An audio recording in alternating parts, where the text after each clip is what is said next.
আর 12 তারিখের পরে 12 তারিখের পরে ন্যাশনাল ট্রাভেলস, গ্রামীণ ট্রাভেলস, দেশ ট্রাভেলস, সব ট্রাভেলসেরই 1000 টাকার ভাড়া 1700 থেকে 1700 থেকে 2000 নিচ্ছে, আর 580 ভাড়া 800 করে রাখছে। আজকে আপনি কি ভাড়া বেশি দিচ্ছেন? না, তো 11 তারিখ পর্যন্ত কম, 12 তারিখ থেকে ঈদ পর্যন্ত একদম এই ভাড়া সব কয়টা ট্রাভেলসে। আচ্ছা, উত্তরগ্রাম কিন্তু তারা তো বলতেছে ভাড়া বেশি নিচ্ছে না। না কেন, ওই যে ওখানে তো ওরা টাঙিয়ে রাখছে, দেখেন বিআরটি অনুমোদন প্রাপ্ত নাকি এই ভাড়া।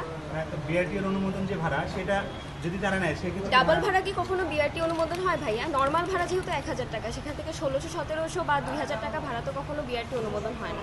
মানে এটা তো সাধারণ আমরা সময় কত ভাড়া থাকে? 1000, এসি ভাড়া 1000 আর নন এসি 580, সেখান থেকে 580 থেকে 600।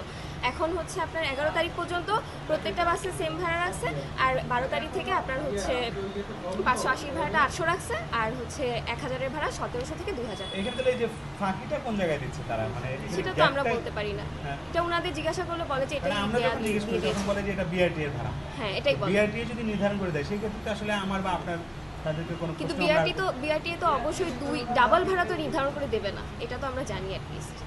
এটা এই ভোগান্তি প্রতিবারেরই। প্রতি বছর মানে আসলে কোনো দেখার কেউ নাই। না, এই ভোগান্তি প্রতি বছর। ঠিক আছে।